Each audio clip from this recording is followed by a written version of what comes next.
Ya, fenomena caleg artis yang memperoleh suara melejit dari penghitungan suara sementara KPU RI. Kita sore ini saudara berbincang dengan caleg PDI Perjuangan Dapil DKI Jakarta 2 ada Once Mekel dan juga Gun-Gun Herianto, Direktur Eksekutif The Political Literacy. Selamat petang Mas Once, Kang Gun-Gun. Selamat petang, Halo. baik. Baik, Mas Once dengan Ibrahim dari Studio Kompas TV, bagaimana pemantauan rekapitulasi sementara? Berapa sih saat ini Mas Once suara yang Anda peroleh di situs KPU? Eh, Terima kasih. Ini sebetulnya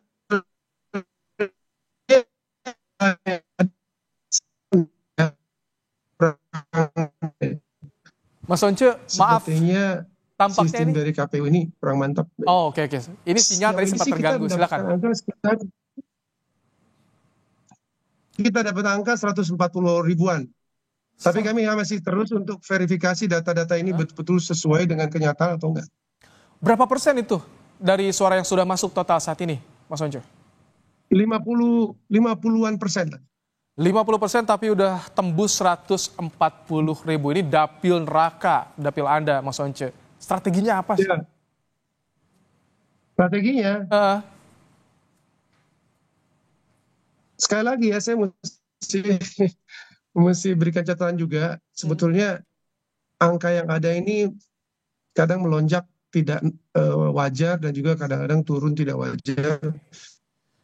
Jadi saya hmm. terus untuk kalau soal strategi sebetulnya wajar saja. Saya terus terang memanfaatkan masuk ke masyarakat. Saya datang ke kurang lebih 157 titik ya selama masa kampanye sejak kurang lebih Juli atau Agustus. Jadi saya benar-benar ketemu masyarakat langsung dan selebihnya pasang spanduk dan sebagainya dan aktivasi sosial media tentunya.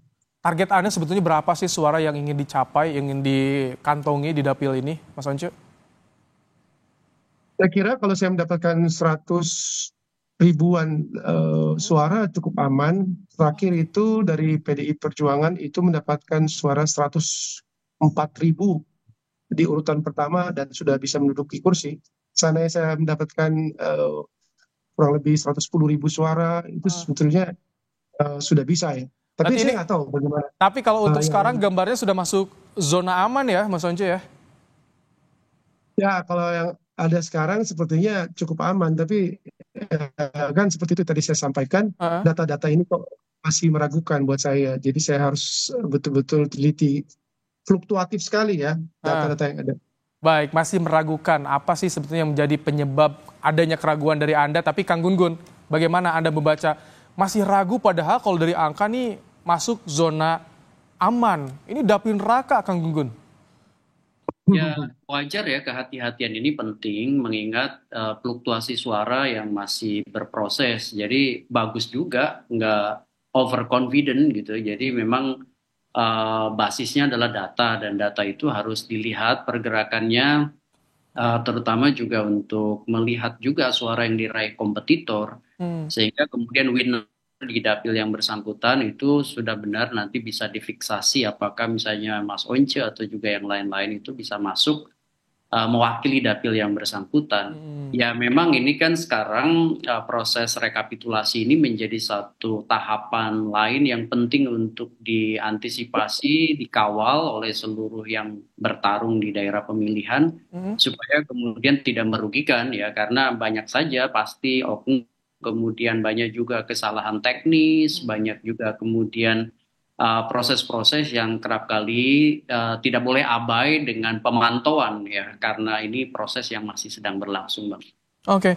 Mas Once, challenge bagi Anda apa sih ketika ini jadi newcomers akan menuju Senayan, Mas Once? Apa maksudnya pertanyaannya?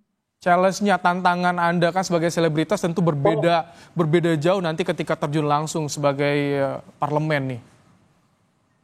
Ya, bagi saya sebetulnya saya harus kembali lagi mempelajari aturan-aturan yang ada tentunya, tapi saya kebetulan punya latar belakang di bidang hukum, jadi harusnya nggak terlalu sulit buat saya.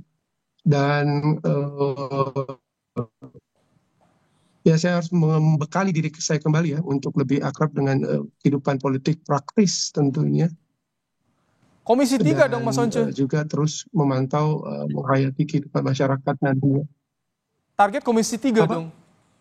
Komisi Oh 3. ya, saya sih sebetulnya itu Gimana? tapi Aduh. ini ya Hmm. Aduh, ini sinyal Mas Once saya agak sedikit duduk di dalamnya. terganggu. Gimana? Jadi Komisi 3 nih rencananya kalau misalkan nanti lolos ke Senayan Mas Once? Oh, sebetulnya saya pribadi nih Ya. ingin supaya saya bisa duduk di komisi yang berhubungan dengan latar belakang saya, yaitu seni budaya tentu saja, supaya saya bisa bereskan beberapa hal menyangkut dunia kreatif yang saat ini masih carut marut dan sebetulnya punya potensi untuk mengangkat harkat hidup masyarakat banyak. Tapi ke depannya saya serahkan juga kepada partai dan pada kebijakan yang nanti ada, saya ditaruh di komisi mana. Saya sih merasa siap-siap saja.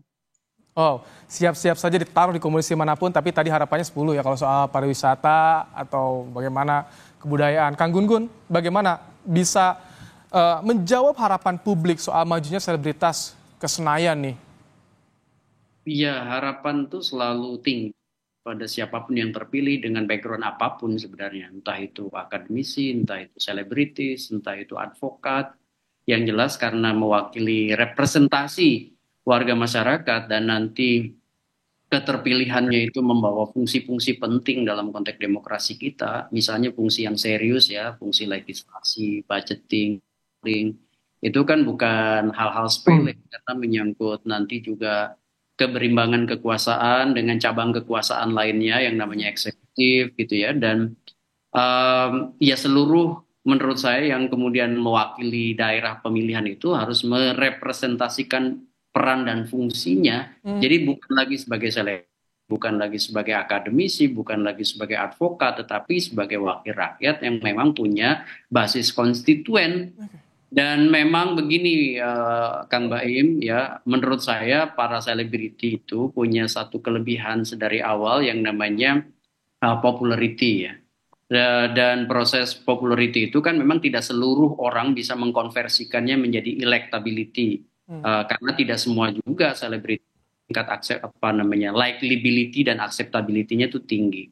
Tetapi kemudian mereka yang terpilih berarti ada sesuatu dalam konteks keterpilihannya itu yang cocok dengan basis konstituennya. Contohnya misalnya ya pendekatan-pendekatan micro targeting ya atau berbasis daerah pemilihan, door to door campaign-nya mungkin cocok, pas dan kemudian mengantarkan mereka menjadi calon anggota legislatif, kemudian menjadi anggota legislatif yang dilantik, dan itu sejak itu maka menurut saya yang paling penting itu adalah transformasi sebagai professional politician yang kemudian perlu mengupgrade ya peran dan fungsinya bukan lagi sebagai individu tetapi memang mewakili basis konstituen. Mewakili basis konstituen. Mas Once, khawatir nggak sih dengan adanya stereotip soal artis nyalek modalnya famous atau terkenal dan juga tampang. Bagaimana Anda menjawab itu, Mas Once? Saya biasanya menjawabnya begini, ini kan kita hidup di dalam negara demokrasi ya, ada prinsip keterwakilan. Masa sih kita wakilnya sama semua orangnya? Kan nggak begitu. Oke. Jadi prinsip keterwakilan itu buat saya wajar.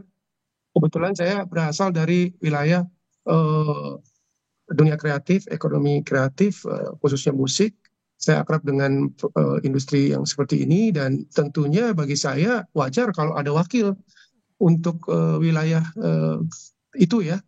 Dan bagi saya penting sekali ketika Anda menjadi wakil, Anda benar-benar mengerti seluk-beluk dan apa yang memang diperjuangkan di situ, bukan hanya menyangkut pergulatan soal pasal-pasal yang normatif dan sebagainya, tapi betul-betul akrab terhadap apa yang menjadi permasalahan yang real dalam masyarakat. Dan saya tidak merasa bahwa itu satu kekurangan atau apa itu ketika seorang artis itu menjadi wakil rakyat. Saya pikir memang itu satu keuntungan. Namun juga memang jumlahnya nggak terlalu banyak kok ketimbang dari profesi lain. Balik lagi, sehingga saya selalu berpikir satu hal yang wajar bahwa di negara demokrasi ada keterwakilan. Prinsip itu harus dipegang, betul. Oke, terima kasih Mas Once untuk waktunya di Kompas Petang yang saat ini juga masih menunggu, masih memantau rekapitulasi di KPU, dan terima kasih juga Kang Gun Gun telah menyampaikan pandangannya dalam Kompas Petang sore hari ini. Sehat selalu.